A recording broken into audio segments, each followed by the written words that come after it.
बिस्मिल्लाहिर्रहमानिर्रहीम। अस्सलाम वालेकुम दोस्तों, सब्सक्राइबर्स, व्यूवर्स, ताहिर जमील की जानिब से सलाम पेश खिदमत है।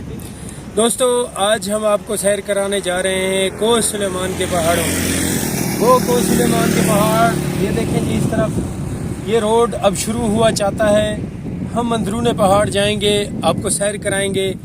ये बज़ाहिर बंजर दिखने वाले पहाड़ जो सिर्फ पत्थरों पर मुश्तमिल हैं, ये मादनियात के ख़जानों से माला माल हैं। इसकी तमाम तर तफसील इंशाअल्लाह मैं आपको साथ साथ बताता रहूँगा।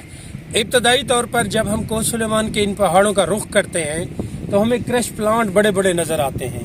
ये देखें, ये वो बड़े बड़े क्रश प्लांट हैं जहाँ से पत्थर हासिल करके मुख्तलिफ बिल्डिंग्स मटीरियल्स के लिए छोटे और बड़ी साइज़ में क्रश तैयार की जाती है। बड़ी बड़ी मशीनें नस्ब की गई हैं, यहाँ से पूरे इलाके को क्रश सप्लाई की जाती है। हम इंशाअल्लाह आपको चीदा चीदा हर एक बारीकी से बाखूबी आगाही देते रहेंगे। आपका और हमारा साथ रहेगा। हमारे साथ इस सफ़र में जुड़े रहिए।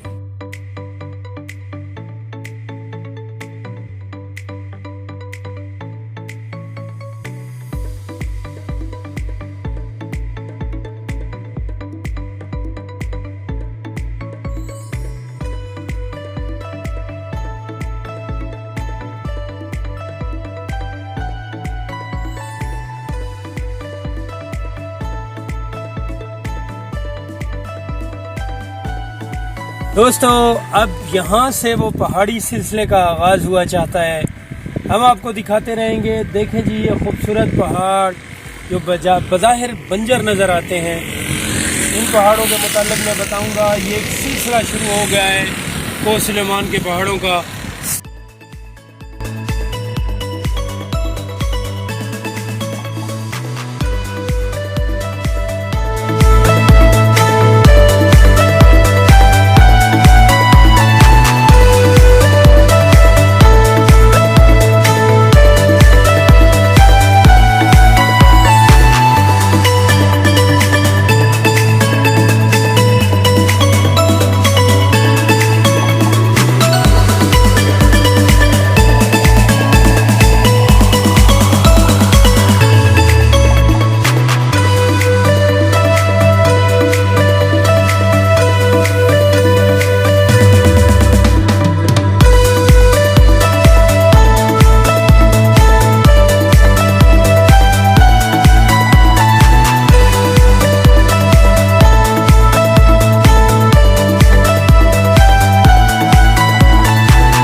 खुदाई की गई है।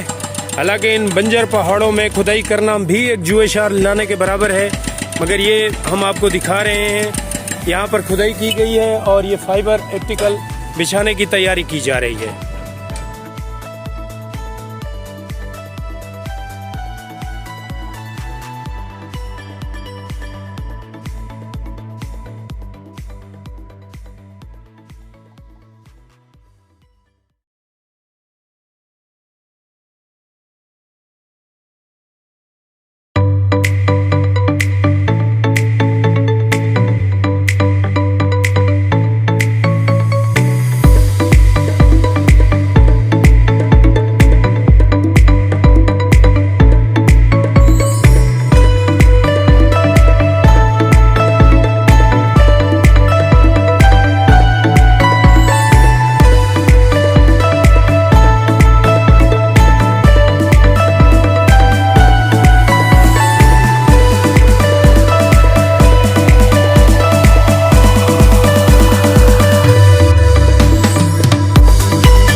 दोस्तों ये देखें, ये लाइन बिछाई जा रही है। ये दोस्त यहाँ पर काम कर रहे हैं जिसका मैं तज़किरा करता आ रहा हूँ। और यहाँ मैं एक चीज़ और बताना चाहूँगा, ये जो पहाड़ी एरिया है ये निस्बतन मिट्टी के पहाड़ बने हुए हैं, आपको नज़र आ रहे होंगे। ये बारिशों के मौसम में थोड़ा सा यहाँ पे फिसलन बन जाती है, तो बारिशों के मौसम में आने वाले राइडर्स को, स्पेशली मोटरसाइकिल के जो राइडर्स होते हैं, उनको थोड़ी सी एहतियात बरतनी पड़ती है। मेरी उन तमाम दोस्तों से गुजारिश रहेगी, अगर आपका यहाँ बारिशों के मौसम में आना हो तो एहतियात से ड्राइव करें। यहाँ फिसलन भी होती है और अमूमन ये जो ऊंचे ऊंचे पहाड़ हैं जो रोड के साथ मुल्हिका हैं, यहाँ पर लैंड स्लाइडिंग भी होती है। लैंड स्लाइडिंग की वजह से भी बाज़ औक़ात ये रोड बंद कर दिए जाते हैं। ये रोड जिस पे हम सफ़र कर रहे हैं ये पंजाब को बलूचिस्तान से मिलाता है। ये तौसा शरीफ से निकलता हुआ ये सीधा जाके मूसा खैल को और लोरालाई तक ये रोड मिलाता है और उससे आगे फिर क्वेटा आ जाता है।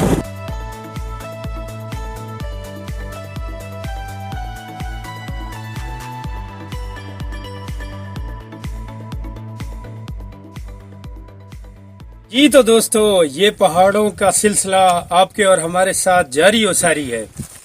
यहाँ इसलिए हम रुके हैं कि ये पत्थर मैं आपको दिखाना चाहूँगा जो पहले ऊपर हुआ करते थे। देखें जी, जिस तरह अब आप देख रहे होंगे ऊपर लैंड स्लाइडिंग के नतीजे में ये पत्थर निस्बतन नीचे आ चुके हैं। और किस कदर नीचे आ चुके हैं ये आपको हम अभी और मज़ीद दिखाते हैं। देखें जी, ये पहाड़ खिसक के नीचे आए थे। मेरा कैमरामैन चूँकि ये बैक जा रहा था तो अपना एहतियात कीजिए। ये एक और पत्थर, ये पत्थर देखें कितने बड़े बड़े पत्थर हैं। इससे भी आगे मैं दिखाना चाहूँगा, ये पत्थर देखें जी, बिल्कुल रोड पर आ चुका है। ये पत्थर लैंड स्लाइडिंग के नतीजे में, इसके अलावा आगे भी आप देख रहे होंगे खूबसूरत पत्थर, दिलकश नज़ारे, हसीन और जमील मंजर आपको हमारे सब्सक्राइबर को दिखाते हुए आपका और हमारा साथ जारी और सारी है। वो मंजर होगा पहाड़ों के दरमियान बहने वाली रत कोही का पानी जो पहाड़ों में जमा होता है और बहुत बड़ी मिक़दार में जमा होके मुख्तलिफ ज़मीनों को सैराब करने का बायस बनता है। ये देखें जी, इस तरफ वो मंजर है जहाँ अब तो चूँकि बारिशें कम हुई हैं तो पानी कम होगा, मगर मैं करीब जाकर भी आपको ये नज़ारा कराऊंगा।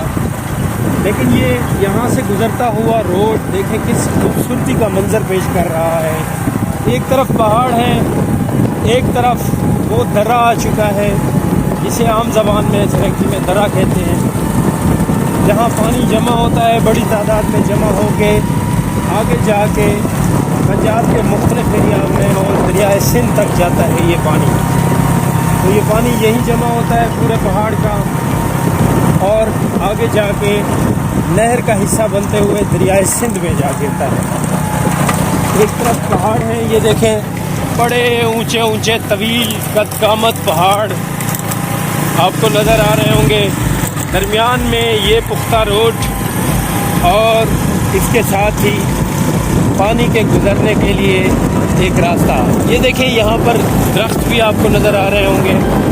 दरख्त अमूमन तो यहाँ कोई फलदार काबिल ज़िक्र दरख्त नहीं उगता, लेकिन लकड़ी के इस्तेमाल के लिए यहाँ पर काफ़ी कुछ दरख्त मिल जाते हैं जो जिसे काट के यहाँ के लोग जिन्हें गैस जैसी बुनियादी सहूलत मुयसर नहीं है वो इसे जलाकर अपने पेट की आग बुझाते हैं।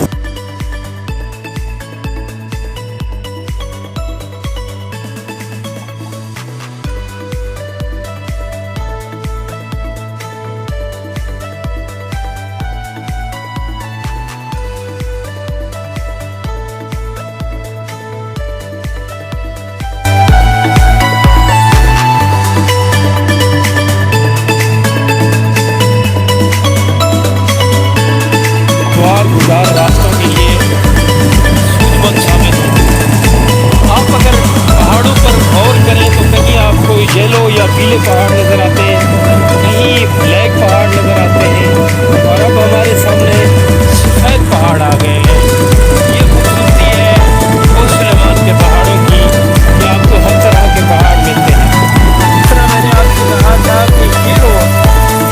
देख रहे होंगे ये रोड आपको बलूचिस्तान से मिलवाता है।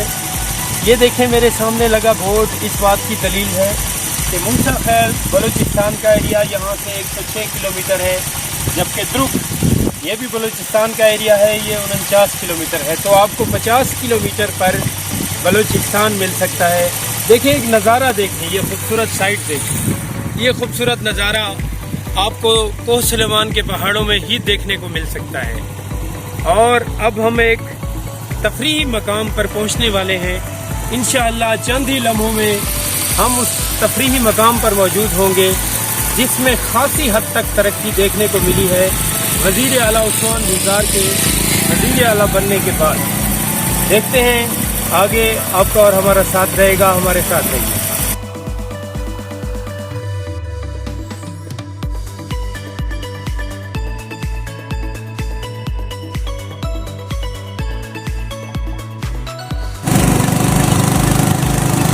आप देखें एक कुशादा और वसी रोड आपको नज़र आ रहा है दोस्तों,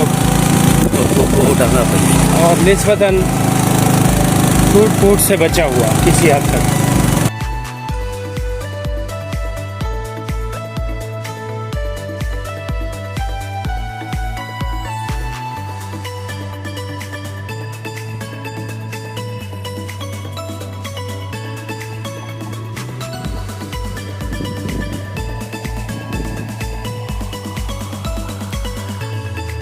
तो ये वो नस्ब किया गया बोर्ड है जो इस पुख्ता सड़क के लिए मंजूरी के साथ साथ वज़ीर आला उस्मान बुज़दार साहब और उनके साथ यहाँ के MNA ख्वाजा शिराज महमूद साहब ने अपने हाथों से आकर इसका इफ्तिताह किया था।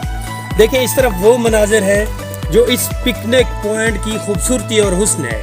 यानी ये वो पिकनिक पॉइंट है जिसे अभी मैंने आपको दिखाया कि गुलकी का पिकनिक पॉइंट जिसे कहते हैं, पहाड़ों के दामन में ये वाक़ है। ये हम कैबिनेट दोस्त सारे यहाँ पहुँच चुके हैं। इंशाअल्लाह अब आपको इस नज़ारे का दीदार कराएंगे वहीं पहुंचकर। हमारे साथ इस वीडियो में बने रहिए। दोस्तों अब हम वहाँ मौजूद हैं उस तफरीह गाह के अखलौते होटल बिजली होटल पर। ये बिजली होटल जो आपको नज़र आ रहा है, यहाँ आपको हर वक्त ताज़ा चीज़ें दस्तयाब होती हैं। यहाँ आके आप देसी मुर्गा खा सकते हैं, चाय का लुत्फ़ उठा सकते हैं। हर तरह की चीज़ें आपको ताज़ा उसी वक्त बना के मुहैया की जाती हैं। तो यहाँ पर ये एक अच्छा होटल मौजूद है। अगर हमारे दोस्त यहाँ गुलकी में आए तो वो यहाँ आ जाए। मैं आपको थोड़ा सा कराता चलूँ। ये छोटी मोटी चीज़ें खाने के लिए भी मौजूद होती हैं, बिस्किट वगैरह, जो भी आपको हल्की फुल्की लाइट सी रिफ्रेशमेंट अगर करनी हो तो ये चीज़ें भी मौजूद होती हैं। इसके अलावा खाने में भी आपको हमा वक्त ताज़ा और देसी मुर्गा भी दस्तयाब होता है। दोस्तों यहाँ की एक रिवायती डिश की बात करता चलूँ कि वो भी आपको यहाँ मुहैया हो सकती है। बलोची सिजी जो बलोचिस्तान के एरिया से लेकर अंदरूने पंजाब तक, ख़ास तौर पर तौसा शरीफ के एरियाज तक बड़ी पहचानी और जानी जाती है। और इस डिश की अब मकबूलियत पूरे पाकिस्तान में फैल चुकी है। तो बलोची सिजी भी आपको हमा वक्त यहाँ दस्तयाब मिलती है। छोटी सी मस्जिद भी मैं आपको दिखाता चलूँ। अगर यहाँ आप आएँ और उस वक्त नमाज का टाइम हो तो आप बासानी यहाँ से वज़ू भी कर सकते हैं और इस मस्जिद में नमाज भी बाजमात अदा कर सकते हैं। दोस्तों अगर आपको थकावट महसूस हो तो यहाँ रिलैक्स होने के लिए बेंचें भी बनाई गई हैं। यहाँ पर आप बैठ सकते हैं, यहाँ पर आप रिलैक्स हो सकते हैं। इस रिलैक्स रहने के लिए जो जगह बनाई गई है इसका नज़ारा भी मैं आपको कराता चलूँगा। यहाँ पर सैर व तफरीह के लिए भी कुछ लोग आए हुए हैं, उनसे भी हम कोशिश करेंगे कि अपना पॉइंट ऑफ व्यू अगर वो दे सकें तो वो भी आपको सुनवाएंगे। मेरे साथ रहिएगा दोस्तों। ये मैं दिखाता चलूँ, ये देखें ये वो जगह है जो सिर्फ बैठने के लिए वज़ीर आला उस्मान बुज़दार ने यहाँ बनाई है। इस पिकनिक पॉइंट को मज़ीद उजागर करने के लिए, इसकी खूबसूरती में इजाफा करने के लिए।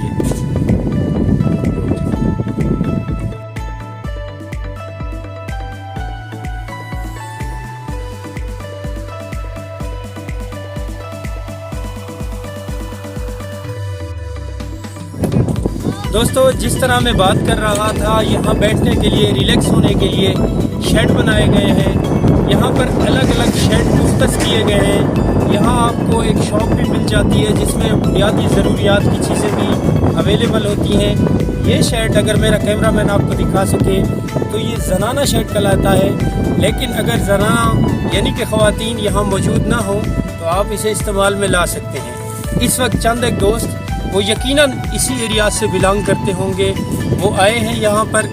अगर वो अपना पॉइंट ऑफ व्यू और व्यूज़ देना चाहें तो हम उनसे ज़रूर पूछना चाहेंगे कि ये किस तरह का तफरीही मकाम है। दोस्तों यहाँ हमारे भाई दोस्त मौजूद हैं हबीबुल्लाह साहब जो तौसा शरीफ से आए हैं। हम इनसे मुख्तसर सी बात करना चाहेंगे, हम इनसे पूछना चाहेंगे कि आया ये तफरीही का किस हद तक कारामद है और क्या इसमें मज़ीद बेहतरी की गुंजाइश है, और ऐसी कौन सी चीज़ें हैं जिनका फुकदान यहाँ नज़र आया है, और ऐसी कौन सी चीज़ें हैं जो सहूलतें यहाँ मुयसर हैं। तो कैसी पाई ये तफरीही का आपने? बहुत अच्छी है। ये जो है ना बच्चों के लिए जो है ना एक तो सुकून वाली जगह है, दूसरी इधर जो है ना पुरसुकून इलाका है, सुकून से बच्चे भी खेलते हैं और टाइम भी पास हो जाता है। ठीक है, अच्छा ये बताएं मुझे इसमें कौन सी ऐसी चीज़ें हैं जो आप सोचते हैं कि मज़ीद होनी चाहिए थी इस तफरीही मकाम में चार चांद लगाने के लिए? एक तो रोड जो है ना अभी तो कुछ बना हुआ है, कुछ जो है ना बन रहा है, वो भी अल्लाह करेगा बन जाएगा जी। तो और मजीद जो है ना इस इलाके के लोग इधर तफरीह के लिए अभी भी आते हैं, लेकिन ज़्यादा आएंगे, कम आएंगे जी, अभी कम आते हैं यानी ज़्यादा आएंगे। ज़्यादा आएंगे। इस जगह का जो माहौल है ना वो बहुत पुरसुकून माहौल है, हवा हर वक्त चलती रहती है, माशाल्लाह बेहतरीन माहौल है इस जगह का। जिस तरह हबीब भाई ने कहा ये एक हकीकत है, मैं आपको दिखाता आया हूँ इससे पहले कि रोड टूट फूट का शिकार है। जो 3 साल पहले बना था रोड वो जूं जूं आगे बनता जा रहा है, पीछे से हैवी ट्रैफिक के आने की बदौलत वो टूट फूट का शिकार होता जा रहा है। तो इस पे वज़ीर आला को ज़रूर नोटिस लेना चाहिए। इस रोड को मज़ीद अच्छा करके आप यहाँ पर मुख्तलिफ दूर दराज से आने वाले सियाहों को भी मदऊ कर सकते हैं। जिस तरह हबीब भाई ने कहा ये पुरसकून जगह है, यहाँ के लोग बड़े अच्छे हैं, बड़े मिलनसार लोग हैं और ताउन करने वाले बलोच ट्राइब यहाँ पर बसते हैं। तो लिहाजा मेरी उन सियाहों से गुजारिश है जो अब तक यहाँ का रुख नहीं किया, आप यहाँ आए, इंशाअल्लाह आपको पुरसकून जगह मुयस्सर आएगी। अभी सर बहुत शुक्रिया आपका। दोस्तों जिस तरह मैंने आपसे अर्ज़ किया कि यहाँ पर रिफ़्रेशमेंट के हवाले से एक शॉप मौजूद है जहाँ आप हल्की सी रिफ़्रेशमेंट जिनमें चिप्स वगैरह हो गए, बिस्किट हो गए, कोल्ड ड्रिंक्स हो गई, वो आप हासिल कर सकते हैं। उनके ओनर, उस दुकान के ओनर, वो दुकान भी मैं आपको विज़िट कराऊंगा। इनका नाम भी हबीबुल्लाह है, ये मेरे साथ मौजूद हैं। मैं इनसे पूछना चाहूँगा, ये मुकामी साथी हैं यहाँ कर, तो यहाँ ये किस चीज़ की कमी महसूस करते हैं, और जिस तरह इन्होंने हमें खुशखबरी सुनाई है वो इनके मुंह से सुनते हैं कि इस रोड का टेंडर मंजूर हो चुका है और अनकरीब ये आपको नया और खूबसूरत पुख्ता रोड नजर आएगा। हबीब भाई क्या कहना चाहेंगे इस बारे में? सर असें ये कहना है कि चलो इलाके की तरक्की ॾिता वञे, ग्रासी प्लाट होवन, झूले होवन ॿारनि वास्ते, पानी का सिस्टम होवे, वॉशरूम होवन, बहुत तरह के फैमिली वाले उन्हें वास्ते जो मसाइल पहले भी सीएम साहब को रिक्वेस्ट की थी, हुण भी मजीद आदे बैंक की सहूलियत दी होने चाहिए। लोग बहुत खुशी और खुशनुदगी जाए इनके वास्ते, लोग बहुत सेहत वास्ते आने। हुण पिछली रोड की वजह को लोग खराबी की वजह को लोग ना आना, रोड सर्वे भी ठीक है माशाल्लाह। टेंडर भी 15 तारीख को थी जो इन कम शुरू थी मोड़ो थे चौक ने दिल की दणी जबरदस्त। तो इंशाल्लाह मजीद पार्क मजीद तरक्की दी है। बहुत खूबसूरत बातें की हैं हबीब भाई ने, बहुत बारीक बीनी से उनकी उन मसाइल की निशानदही की है जो हकीकी मानों में किसी भी तफरीह गाह की ज़रूरत होते हैं। जिस तरह इन्होंने कहा कि अगर फैमिलीज़ यहाँ आती हैं तो उनके लिए वाशरूम का मसला सबसे बड़ा मसला होता है। यहाँ ओपन एयर है, ओपन पहाड़ है, वाशरूम ना होने की बदौलत उनको दिक्कत पेश आती है। इसके अलावा इन्होंने ये कहा कि ग्रासी प्लाट बन जाएं, बच्चों के लिए झूले नस्ब कर दिए जाएं।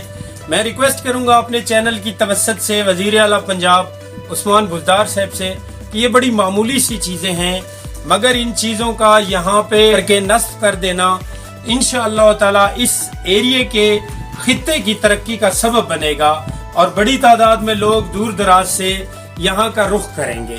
शुक्रिया हबीब भाई, बहुत शुक्रिया। तुम चले आओ पहाड़ों की कसम, हम तुम्हारी राह देखेंगे सनम।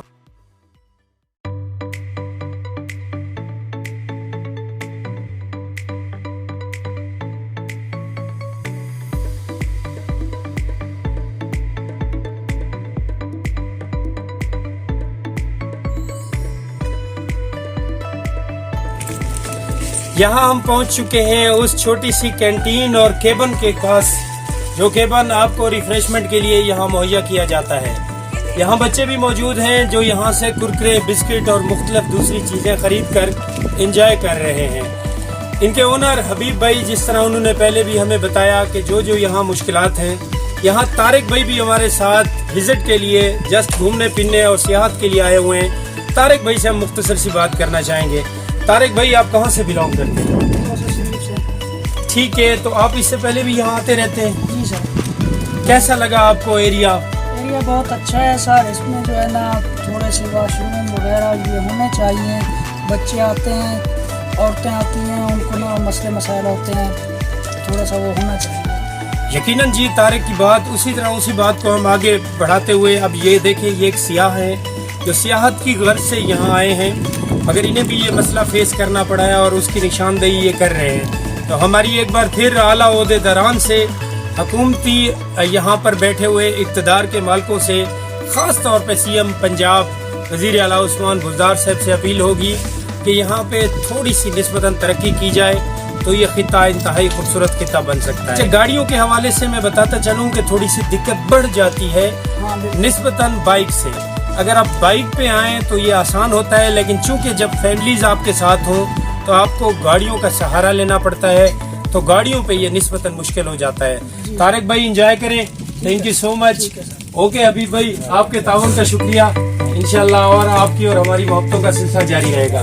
दोस्तों, हमारे साथ बने रहिए, हमारा यूट्यूब चैनल देखते रहिए, ताहिर जमील टीवी। आने वाले किसी और वक्त किसी और मौजू के साथ हम कलाम होंगे। तब तक के लिए अपना ख्याल रखिएगा। अल्लाह ने के बाद।